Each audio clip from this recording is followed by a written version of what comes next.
안녕하세요. 선교통일왕후협의회 상임대표 조혜세 목사입니다. 금년에 정견 70주년에서 우리는 다 몇 가지를 기도해야 될 것입니다. 첫째로 남북한 지도자들이 서로 화해하고 대화를 할 수 있도록 기도해야 됩니다. 지금 한반도는 지금 핵위기가 고조되고 있습니다. 북한의 김정은이는 아주 독한 말로 우리를 위협하고 있고, 또 우리 윤석열 대통령께서도 거기에 상응하는 단호한 얘기들을 하고 있습니다. 북한은 두 가지 실체가 있습니다. 적인 동시에 행제입니다. 이 두 가지를 잘 이렇게 균형을 갖춰야만이 될 텐데 아직 한반도 상황이 어렵습니다. 그래서 여러분께서 남북한 지도자를 위해서 기도해야 됩니다. 두 번째 우리가 기도해야 할 것은 북한이 핵을 포기하고 정상국가로 나오도록 주변 강대국들이 유도를 해야 됩니다. 그래서 우리가 북한이 핵을 포기하면은 정상국가로 하고 우리가 체제를 보장해 주겠다는 식으로 우리가 그렇게 나가도록 기도해야 됩니다. 세 번째, 한반도 통일은 우리 힘으로만 되지 않습니다. 주변 강대국들의 협조가 있어야 됩니다. 주변 강대국들이 한반도에 평화가 정착되고 통일되더라도 주변 강대국들에게 손해가 없다, 도리어 이익이 된다고 할 수 있도록 우리가 기도해야 됩니다. 또 우리가 또 기도해야 할 것은 한반도의 평화 정착이라고 하는 것은, 또 통일이라고 하는 것은 우리 힘으로 되지 않습니다. 우리가 분단 70년 동안에 많은 남북한의 대화도 있었고 교류도 있었습니다만은 물꼬를 트지 못했습니다. 그래서 우리의 통일은 하나님 손에 있지 우리 손에 있지 않다. 우리가 겸손한 마음으로 우리가 통일 놓고 하나님의 은혜를 구해야 됩니다. 전적으로 통일은 하나님께 있고 평화 정착도 하나님께 있습니다. 우리가 이 평화 축제를 하는 이유도 그겁니다. 통일의 열기가 식어가는 이때에 우리 한국교회와 성도들이 다시 한번 옷깃을 여미고 주님의 마음으로, 북한을 사랑하는 마음으로, 또 아버지 하나님께서 통일을 주실 걸 믿고 평화 축제를 하고 있는 것입니다. 한국교회 성도 여러분들이 모두 이 일에 동참해서 우리가 전쟁의 위협이 끝나고 종식되고 한반도에 평화 정착될 수 있도록, 또 이 평화 정착을 통해서 평화 통일로 이어질 수 있도록 모두가 동참해 주시고 기대해 주시기를 바랍니다. 감사합니다.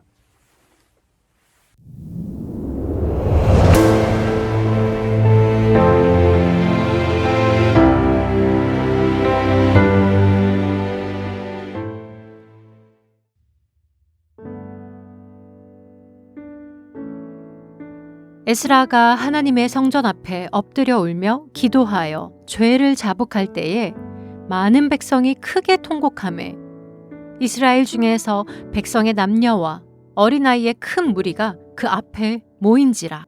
엘람 자손 중 여히엘의 아들 스가냐가 에스라에게 이르되, 우리가 우리 하나님께 범죄하여 이 땅 이방 여자를 맞이하여 아내로 삼았으나 이스라엘에게 아직도 소망이 있나니 곧 내 주의 교훈을 따르며 우리 하나님의 명령을 떨며 준행하는 자의 가르침을 따라 이 모든 아내와 그들의 소생을 다 내보내기로 우리 하나님과 언약을 세우고 율법대로 행할 것이라.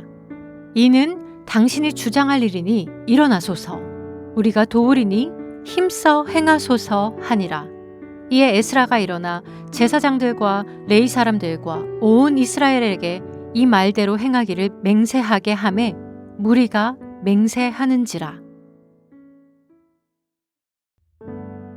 다니엘이 바벨론에 의해 포로로 잡혀갔던 1세대라면 에스라는 아닥사스다 왕 제7년 2차 포로 귀환 때 예루살렘으로 돌아온 인물입니다.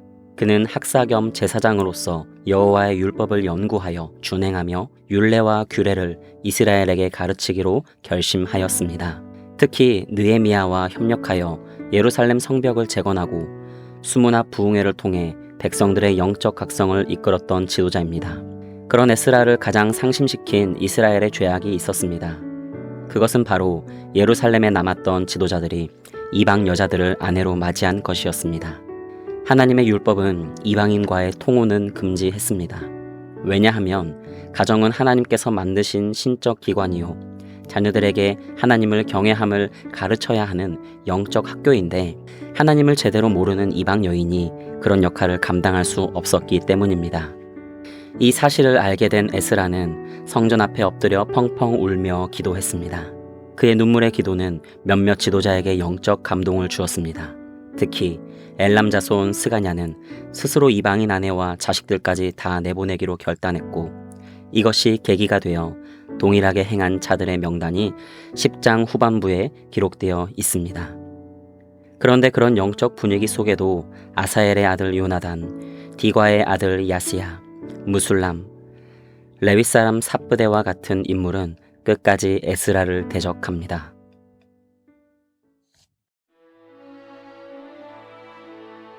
오늘 본문을 읽고 어찌됐건 지금 가정을 이루고 있는데 율법을 지킨다는 명목으로 아내와 자식을 쫓아내는 것이 과연 옳은가 하는 의문이 들 수도 있습니다.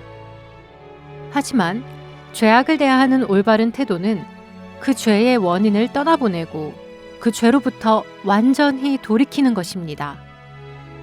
그럴듯한 핑계로 자기를 합리화하고 그 행위로부터 벗어나지 않으면 결코 온전한 회복으로 갈 수가 없습니다.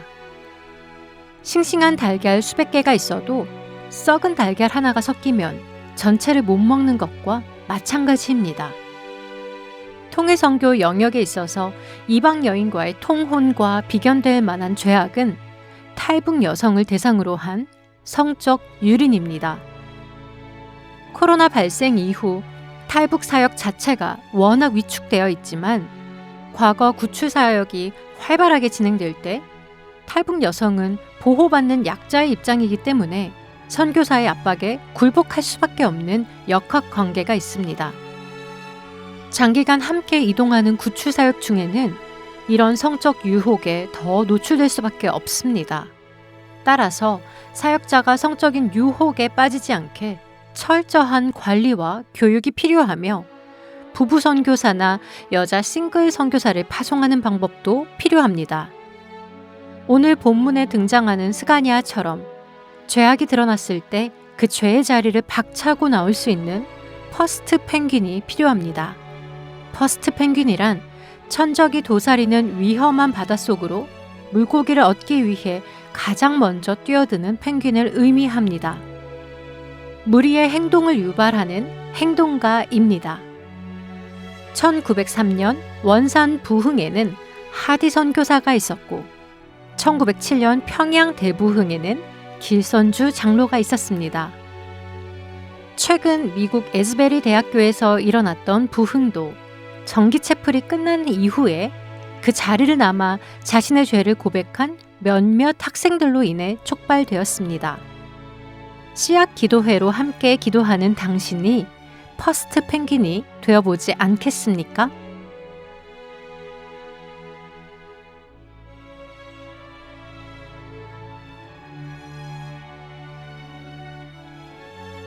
자신의 죄를 발견했을 때 그것을 감추거나 합리화하는 것이 아니라 과감하게 결단하고 죄의 원인을 찾아서 떠나보낼 수 있는 용기와 지혜를 허락하옵소서.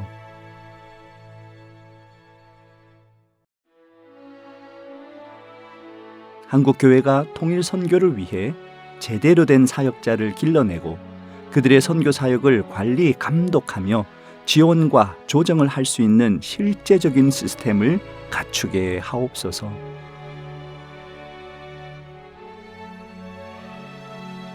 통일선교 사역자들이 말씀과 성결의 능력을 갖추게 하시며 신실한 조선족 사역자들이 준비되어 한국 선교사와 건강한 동력 관계를 이루어 나갈 수 있게 하옵소서.